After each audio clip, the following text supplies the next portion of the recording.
오늘은 이 마태복음 28장을 가지고 부활하신 예수라는 제목으로 함께 은혜를 나누고자 합니다.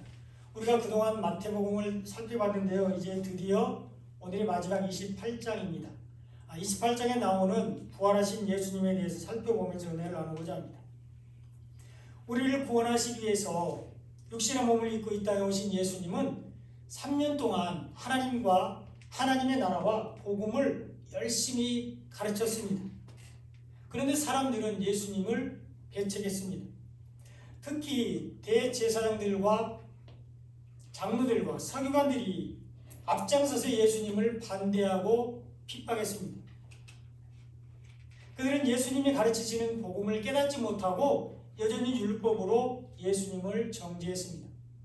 그리고 마침내 이방인의 손을 빌려서 예수님을 십자가에 못 박았습니다. 예수님을 십자가에 죽였습니다. 그리고 예수님의 무덤을 큰 돌로 막고 봉인을 하고 경비병을 시켜서 지키게 했습니다. 예수님이 3일 만에 살아나실 것이라는 말씀이 신경이 쓰였습니다. 그들은 예수님이 하나님의 아들이라는 것을 믿지 않았습니다. 그러므로 당연히 예수님이 3일 만에 부활하실 것이라는 말씀도 믿지 않았습니다. 그런데 왠지 3일 만에 살아날 것이라는 예수님의 말씀이 실제로 일어날 것이 두려워서 사람들이 쉽게 굴려낼 수 없는 큰 돌로 무덤 입구를 막고 봉인까지 하고 그것도 부족해서 무장한 군인들을 시켜서 무덤 입구를 3일 동안이나 지키게 했습니다. 인간이 할 수 있는 최선의 노력을 다해서 예수님의 부활을 막으려고 했습니다. 그러나 예수님은 말씀하시는 대로 3일 만에 부활하셨습니다.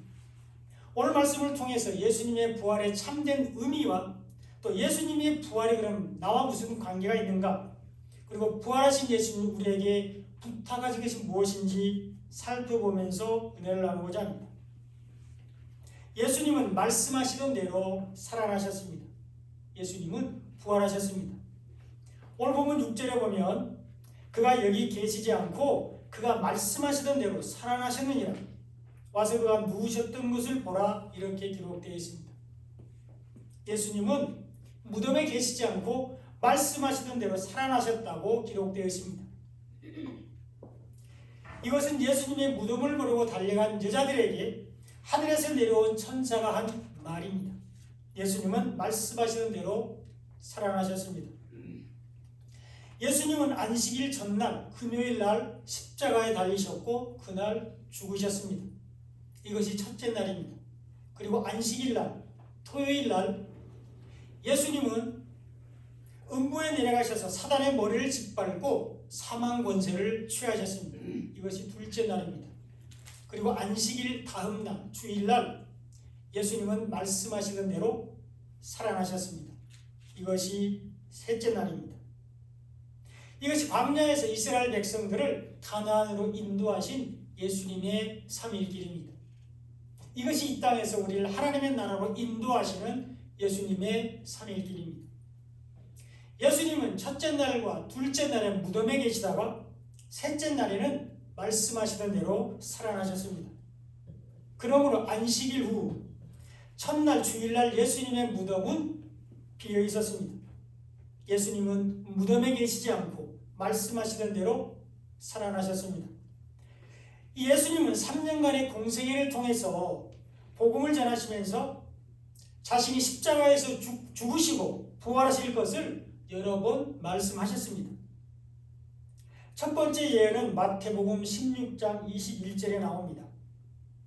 예수 그리스도께서 자기가 예루살렘에 올라가 장로들과 대제사장들과 서기관들에게 많은 고난을 받고 죽임을 당하고 제3일에 살아나야 할 것을 제자들에게 비로소 나타내시니, 이렇게 기록되어 있습니다. 예수님이 처음으로 자신의 죽으심과 부활을 말씀하셨습니다. 예루살렘에 올라가셔서 대제사장들과 장로들과 서기관들에게 많은 고난을 받고 죽임을 당하고 제3일에 살아나리라고 말씀하셨습니다. 그리고 예수님은 이 말씀대로 살아나셨습니다. 여기서 우리가 주목해야 할 단어들이 있습니다. 예수님은 장로들과 대제사장들과 서기관들에게 많은 고난을 받고 죽임을 당할 것이다 이렇게 말씀하셨습니다. 예수님은 때가 되면 자기가 장로들과 대제사장들과 서기관들에게 많은 고난을 받을 것이라고 제자들에게 말씀하셨습니다. 그들에 의해서 죽임을 당할 것이라고 말씀하셨습니다. 그런데요, 실제로 예수님의 머리에 가시관을 씌우고 또 얼굴에 침 뱉고 갈대로 예수님의 머리를 치고 예수님을 때리고 채찍질한 사람들은 바로 로마의 군인들이었습니다. 그리고 예수님을 십자가에 못 박도록 내어준 사람은 로마의 총독 빌라도입니다. 그런데 왜 예수님은 대제사장들과 서기관들과 장로들에 의해서 고난을 받을 것이라고 말씀하셨을까요? 왜 예수님은 그들에 의해서 죽임을 당할 것이라고 말씀하셨을까요? 그것은 장로들과 대제사장들과 서기관들이 예수님을 믿지 않았기 때문입니다. 그들이 예수님이 말씀하신 복음을 받아들이지 않고 믿지 않았기 때문입니다. 여러분, 예수님이 아파하시는 고난은 육체의 고통이 아닙니다. 예수님이 견디기 힘들어하시는 고난은 육신의 아픔이 아닙니다. 예수님은 하나님의 백성들이 예수님을 믿지 않는 것을 아파하셨습니다. 그리고 예수님은 부르심을 받은 사람들이 복음을 받아들이지 않는 것을 고통스러워하셨습니다. 그래서 예수님은 빌라도가 아닌 장로들과 대제사장들과 서기관들이 자신에게 많은 고난을 주고 자신을 죽였다고 말하고 있습니다. 우리도 예수님을 지식적으로만 알고 온 마음을 다해 믿지 않으면 예수님을 핍박하는 것이 됩니다.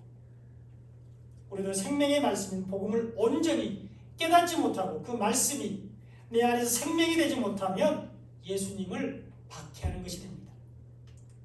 우리도 우리를 죽기까지 사랑하신 예수님의 그 사랑의 마음을 닮아가지 않으면 예수님을 고통 가운데 있게 하는 것이 됩니다. 이것이 예수님을 다시 십자가에 못 박는 것이 됩니다. 그러므로 우리는 역사적인 예수, 지식적인 예수가 아니라 구원자 예수를 믿어야 합니다. 우리는 성령의 인도를 따라서 생명의 말씀인 복음을 온전히 깨닫고 그 말씀 안에서 살아야 합니다. 우리는 예수님의 마음을 본받아서 하나님을 사랑하고 이웃을 사랑하는 삶을 살아야 합니다. 우리는 부지 중에 다시 예수님을 십자가에 못 박는 일이 없도록 믿음 안에 항상 깨어 있어야 합니다. 그리고 말씀 안에서 주님과 동행하는 삶을 살아야 합니다. 부활에 대한 예수님의 두 번째 예언은 마태복음 17장 22절에서 23절에 나옵니다. 갈릴리에 모일 때 예수께서 제자들에게 이르시되 인자가 장차 사람들의 손에 넘겨져 죽임을 당하고 제3일에 살아나리라 하시니 제자들이 매우 근심하더라 이렇게 기록되어 있습니다. 예수님은 제자들에게 자신이 장차 사람들의 손에 넘겨져서 죽임을 당하고 제3일에 살아날 것이라고 말씀하셨습니다. 이것이 부활에 대한 두 번째 예언입니다. 그러나 제자들은 예수님이 부활하신다는 이 부활의 기쁨이 아닌 예수님의 죽으심만을 바라보았습니다. 그래서 제자들은 매우 근심했습니다. 우리도 부활에 대한 소망이 없으면 두려워하게 됩니다. 부활에 대한 세 번째 예언은 마태복음 20장 18절로 19절에 나옵니다. 보라, 우리가 예루살렘으로 올라가노니 인자가 대제사장들과 서기관들에게 넘겨지매 그들이 죽이기로 결의하고 이방인들에게 넘겨줘 그를 조롱하며 채찍질하며 십자가에 못 박게 할 것이나 제3일에 살아나리라 이렇게 기록되어 있습니다. 예수님은 제자들에게 세 번씩이나 3일 만에 다시 살아날 것을 말씀하셨습니다. 이것이 오늘 본문 6절에 나오는 그가 말씀하시던 대로 살아나셨느니라 라는 말씀입니다. 예수님은 말씀하시던 대로 살아나셨습니다. 예수님은 부활하셨습니다. 이 예수님이 부활하심으로 우리가 평안을 누리게 됩니다. 오늘 본문 9절에 보면 예수께서 그들을 만나 이르시되 평안하냐 하시거늘 여자들이 나아가 그 발을 붙잡고 경배하니 이렇게 기록되어 있습니다. 예수님이 살아나셨다는 말을 듣고 무서움과 큰 기쁨으로 제자들에게 달려가는 여자들에게 예수님이 나타나셨습니다. 그리고는 너희가 평안하냐? 이렇게 말씀하셨습니다. 너희가 평강을 누리고 있느냐? 너희가 안식을 누리고 있느냐? 이렇게 물으시는 것입니다. 이것이 부활하신 예수님이 첫 번째로 하신 말씀입니다. 너희가 죄로부터 죄책감에서 벗어났느냐고 묻고 있는 것입니다. 너희가 복음 안에서 참 자유를 누리고 있느냐고 말씀하시는 것입니다. 예수님은 우리의 죄를 용서하시기 위해서 십자가를 지셨습니다. 우리는 예수님 때문에, 예수님을 통해서, 예수님 안에서 의롭게 되었습니다. 그러므로 우리는 죄로부터 자유하게 되며 평안을 누리게 됩니다. 예수님은 우리에게 복음을 주시기 위해서 십자가를 지었습니다. 그리고 오직 이 복음만이 우리가 참 평강을 누리게 합니다. 오직 복음만이 우리가 참 안식을 누리게 합니다. 참 안식은 내가 노력해서 얻는 것이 아닙니다. 하나님께서 주시는 것입니다. 참 안식은 복음 안에서 누리게 됩니다. 반면에 율법 안에 있는 사람들은 두렵고 떨립니다. 그래서 죽음 앞에서 구원의 확신이 없으면 불안하고 두려운 것입니다. 우리는 예수님의 십자가를 통한 죄사함과 복음으로 인해 참 평안을 누리게 됩니다. 부활하신 예수님은 갈릴리에서 제자들을 만나기를 원하셨습니다. 오늘 본문 7절에 보면 또 빨리 가서 그의 제자들에게 이르되 그가 죽은 자 가운데서 살아나셨고 너희보다 먼저 갈릴리로 가시나니 거기서 너희가 배우리라 하라. 보라 내가 너희에게 일렀느니라. 이렇게 기록되어 있습니다. 이 구절도 천사들이 예수님의 무덤을 찾은 여자들에게 전한 말입니다. 예수님이 제자들보다 먼저 갈릴리로 가서 제자들을 만날 것이라고 말씀하고 있습니다. 또 10절에도 보면 예수께서 이르시되 무서워하지 말라. 가서 내 형제들에게 갈릴리로 가라 하라. 거기서 나를 보리라. 이렇게 말씀하셨습니다. 예수님은 갈릴리에서 제자들을 볼 것이라고 말씀하셨습니다. 이 갈릴리는 어둠 지역입니다. 흑암 지역을 상징합니다. 부활하신 예수님은 어두운 지역인 갈릴리로 가셔서 제자들을 기다리셨습니다. 어두운 지역으로 먼저 가시는 분은 예수님이십니다. 제자들은 그 뒤를 따라가게 됩니다. 예수님은 어둠에서 빛으로 나오시기 위해서 갈릴리로 가셨습니다. 예수님은 어둠 가운데 있는 우리를 빛으로 인도하기 위해서 갈릴리로 가셨습니다. 이사야 9장 1절에 보면 전에 고통받던 자들에게는 흑암이 없으리로다. 옛적에는 여호와께서 수불론 땅과 납달리 땅에 멸시를 당하게 하셨더니 후에는 해변길과 요단 저쪽 이방의 갈릴리를 영화롭게 하셨느니라. 이렇게 예언되어 있습니다. 옛적에는 수불론 땅과 납달리 땅이 멸시를 당했다고 말씀하고 있는데요. 이것이 바로 이곳이 바로 갈릴리 지역입니다. 그리고 예수님이 오시기 전에, 예수님이 부활하기 전에는 멸시를 당했습니다. 이 지역은 솔로몬이 성전을 지을 때 성전 재료를 제공한 그 대가로 두로와 히람에게, 이방 사람에게 주었던 지역입니다.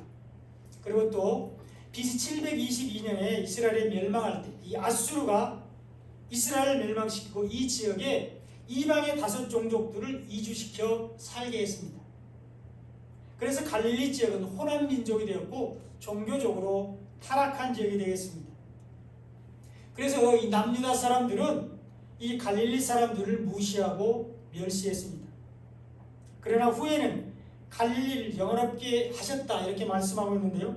예수님이 오신 후에는, 예수님이 부활하신 후에는 평안을 누리게 된다는 것입니다. 예수님이 부활하심으로 우리가 구원을 받게 됩니다. 우리도 부활하게 됩니다. 또 이사야 9장 2절에도 보면 흑암에 행하던 백성이 큰 빛을 보고 사망의 그늘진 땅에 거주하던 자에게 빛이 비치도다. 이렇게 기록되어 있습니다. 흑암에 행하던 백성이 큰 빛을 보았다고 말씀하고 있는데요. 갈릴리 사람들, 우리들이 큰 빛, 예수님을 보았다고 말씀하시는 것입니다. 그리고 사망의 그늘진 땅에 거주하는 자들에게 빛이 비쳤다고 말씀하고 있는데, 율법에 앉은 사람들, 사망 가운데 앉은 사람들에게 복음의 빛이 비쳤다고 말씀하고 있습니다. 예수님은 어둠 가운데 있는 우리들을 구원하시기 위해서 이 땅에 오셨고, 우리의 죄를 용서하기 위해서 십자가에 죽으셨고 우리를 하나님의 나라로 인도하시기 위해서 부활하셨습니다. 그리고 부활하신 예수님은 갈릴리에서 제자들을 만나기를 원하셨습니다. 죄로 인해 고통받는 사람의 고통을 없애주기 위해서입니다. 흑암에 행하던 백성에게 빛을 전하기 위해서입니다. 예수님은 제자들을 통해서 어두운 지역에 빛이 비춰지기를 원하셨습니다. 예수님은 우리들을 통해서 흑암 지역에 복음이 선포되기를 원하고 계십니다. 흑암 지역으로 먼저 가신 예수님은 우리들을 통해서 복음이 증거되기를 원하십니다. 그러나 대제사장들은 예수님의 부활을 숨기려고 했습니다. 오늘 본문 13절에 보면 너희는 말하기를 그의 제자들이 밤에 와서 우리가 잘 때에 그를 도둑질하여 갔다 하라 이렇게 기록되어 있습니다. 대제사장과 장로들은 예수님의 무덤에서 일어난 일들을 모두 들었습니다. 무덤 문이 열리고 예수님이 살아나셨다는 사실을 보고받았습니다. 그들이 그렇게 염려하던 일들이 실제로 일어났습니다.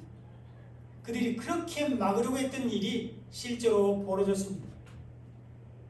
그렇다면 이제라도 모든 사실을 받아들이고 모든 사실을 인정하고 예수님을 하나님의 아들로 믿었다면 얼마나 좋았을까요? 이제라도 예수님이 여자의 후손으로 오신 구세주라는 것을 믿었다면 얼마나 좋았을까요? 이제라도 예수님이 전하신 복음을 받아들이고 믿었다면 얼마나 좋았겠습니까? 그러나 그들은 그렇게 하지 않았습니다. 계속해서 자기들의 잘못과 자기들의 실수를 덮으려고 더 많은 죄를 지었습니다. 작은 잘못을 했을 때 바로 깨닫고 뉘우치지 않으면 더 큰 잘못을 저지르게 됩니다. 또 작은 죄를 지었을 때 바로 회개하고 돌아서지 않으면 더 큰 죄를 스스럼 없이 짓게 됩니다. 이것이 우리 속담에 바늘도둑이 소도둑된다 이렇게 말하죠. 그리고 성경에는 이런 사람을 양심이 화인 맞았다 이렇게 기록하고 있습니다. 한 번 거짓말을 하면 그 거짓말을 모면하기 위해서 더 많은 거짓말을 해야 됩니다. 한 번 양심에 꺼리는 일을 하면 다음에는 자연스럽게 더 큰 잘못을 아무렇지 않게 저지르게 됩니다. 그러므로 우리는 우리의 양심이 화인 맞지 않도록 항상 겸손한 마음을 가지고 살아야 합니다. 나쁜 행동과 거짓말과 나쁜 생활 습관들이 몸에 배지 않도록 조심하고 고쳐나가야 합니다. 그런데 대제사장과 장로들은 무덤을 지키는 경비병들에게 돈을 주면서 예수님의 제자들이 밤에 와서 예수님의 시체를 도둑질해 갔다 이렇게 말하라고 시켰습니다. 그들은 군인들이 자기의 뜻대로 자기들의 말대로 거짓말을 해주면 아무 걱정 없이 해주겠다고 약속했습니다. 그런데 군인들은 그렇지 않아도 예수님의 시체가 없어져서 걱정을 하고 있는데 벌을 받을까봐 염려하고 있는데 이 사람들이 돈까지 주고 또 책임까지 면해주겠다고 하니까 기꺼이 거짓말을 했습니다. 그런데 이 말을 믿는 사람들이 많이 있었다는 것입니다. 예수님과 예수님의 말에 관심이 없었던 사람들은 이 거짓말을 믿었습니다. 아니 그들은 황당한 거짓말이 사실이기를 바라고 그들의 말을 믿었습니다. 그래서 예수님의 시체 도난설이 널리 퍼지게 되었습니다. 그리고 그들 중에 유대인들이 있습니다. 예수님이 가장 많은 말씀을 전하시고 가장 많은 기적을 행하시고 가장 많은 능력을 베풀었던 유대인들이 예수님의 시체 도난설을 믿었다는 것입니다. 오늘 보면 15절에 보면 군인들이 돈을 받고 가르친 대로 하였으니 이 말이 오늘날까지 유대인 가운데 두루 퍼지니라 이렇게 기록되어 있습니다. 예수님의 제자들이 예수님의 시체를 훔쳐갔다는 소문이 유대인 가운데 두루 퍼졌습니다. 오늘날까지 두루 퍼졌다고 기록되어 있는데 이 말씀을 기록할 당시에는 예수님이 부활하신 지 벌써 20년에서 30년이 지난 때였습니다. 그리고 그것을 21세기를 살아가는 지금도 믿고 있는 사람들이 있습니다. 부활을 감추려는 사람들에 의해서 예수님의 부활을 감추려는 사람들에 의해서 예수님의 부활이 부정되고 있습니다.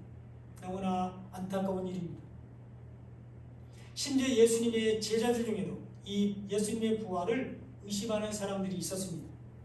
오늘 본문 16절로 17절에 보면 열한 제자가 갈릴리에 가서 예수께서 지시하신 산에 이르러 예수를 배웠고 경배하나 아직도 의심하는 사람들이 있더라, 이렇게 기록되어 있습니다. 제자들은 부활하신 예수님을 보고서도 부활을 의심하는 사람들이 있었습니다. 예수님이 3번씩이나 자신이 죽고 3일 만에 부활하실 것을 가르쳤으나 인간의 상식과 기준이 예수님의 말을 믿지 못하게 했습니다. 그리고 예수님의 시체 도난설이 더욱 예수님의 부활을 믿지 못하게 했을 수도 있습니다. 그러나 예수님은 말씀하신 대로 부활하셨고 이 부활이 널리 알려지기를 원하셨습니다. 그래서 예수님은 제자들에게 예수님의 부활을 전할 사명을 주셨습니다. 예수님은 우리에게 복음을 전할 사명을 주셨습니다. 이것이 예수님의 마지막 말씀으로 우리에게 주어진 지상 명령입니다. 오늘 본문 18절에 보면 예수께서 나와 말씀하여 이르시되 하늘과 땅의 모든 권세를 내게 주었으니, 이렇게 기록되어 있습니다. 예수님은 하늘과 땅의 모든 권세를 가지신 분이십니다. 하나님께서 예수님께 이 모든 권세를 주셨습니다. 이것이 이긴 자의 권세로서 예수님은 사망 권세를 이기고 만왕의 왕이 되셨습니다. 예수님을 통해서 하나님의 뜻이 이 땅 가운데 이루어졌습니다. 십자가를 통해서 하나님의 나라가 이 땅 가운데 임했습니다. 예수님이 부활하심으로 우리가 땅에서 매면 하늘에서도 매이고 땅에서 풀면 하늘에서도 풀리게 되었습니다. 이것이 바로 다스리는 권세입니다. 이것이 창세기 1장 28절에 나오는 생육하고 번성하는 권세입니다. 예수님은 이 권세를 제자들에게 주시면서 예수님의 부활을 증거하라고 말씀하셨습니다. 그리고 오늘 이 권세를 우리에게 주시면서 생명의 말씀인 복음을 전하라고 말씀하고 있습니다. 오늘 본문 19절로 20절을 같이 한번 읽어보겠습니다. 시작. 그러므로 너희는 가서 모든 민족을 제자로 삼아 아버지와 아들과 성령의 이름으로 세례를 베풀고 내가 너희에게 분부한 모든 것을 가르쳐 지키게 하라.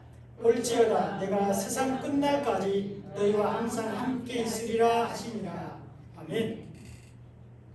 이 19절에 보면 그러므로 라고 이렇게 기록되어 있죠. 그러므로 내가 너희에게 하늘과 땅의 모든 권세를 주었으므로, 내가 너희에게 이긴 자의 권세를 주었기 때문에, 내가 너희에게 다스리는 권세를 주었으므로, 내가 너희에게 생육하고 번성하는 권세를 주셨기 때문에 그 권세를 가지고 예수님의 십자가의 죽으심과 부활을 알리라고 명령하고 있습니다. 그 능력을 가지고 모든 민족에게 생명의 말씀인 복음을 전하라고 말씀하고 있습니다. 모든 사람들에게 복음을 예수님이 다시 오실 때까지 반드시 간직하고 있을 것을 가르치라고 말씀하고 있습니다. 예수님은 그런 사람들과 세상 끝날까지 항상 함께 계십니다. 예수님은 그런 사람들 가운데 거하시고 그들을 하나님의 나라로 인도하십니다. 우리는 예수님이 우리에게 분부한 모든 것을 사람들에게 가르쳐 지키게 해야 합니다. 그러기 위해서 우리가 먼저 말씀을 잘 알아야 합니다. 복음을 잘 알아야 합니다. 예수님은 사명을 맡기실 때, 직분을 주실 때 감당할 능력도 함께 주십니다. 이제 말씀의 결론입니다. 예수님은 말씀하시던 대로 살아나셨습니다. 예수님은 성경에 기록된 대로 부활하셨습니다. 예수님이 부활하심으로 예수님이 하나님의 아들이라는 것이 증명이 되었습니다. 그리고 예수님이 부활하심으로 예수님이 메시아라는 것이 입증되었습니다. 그러므로 예수님을 믿는 모든 사람들은 구원을 받습니다. 복음을 받아들이고 믿는 모든 사람들은 구원을 받습니다. 이것이 부활의 참 의미입니다. 예수님이 부활하셨으므로 우리도 부활할 수 있습니다. 예수님은 죽은 자 가운데 다시 살아나셔서 잠자는 자들의 첫 열매가 되셨습니다. 그러므로 믿음 안에 있는 우리도 마지막 날에 다시 부활할 것입니다. 복음 안에서 예수님과 동행하는 우리도 다시 살아날 것입니다. 이것이 하나님의 은혜요 우리의 소망입니다. 예수님의 부활이 곧 우리의 부활입니다. 이것이 예수님의 부활이 중요한 이유입니다.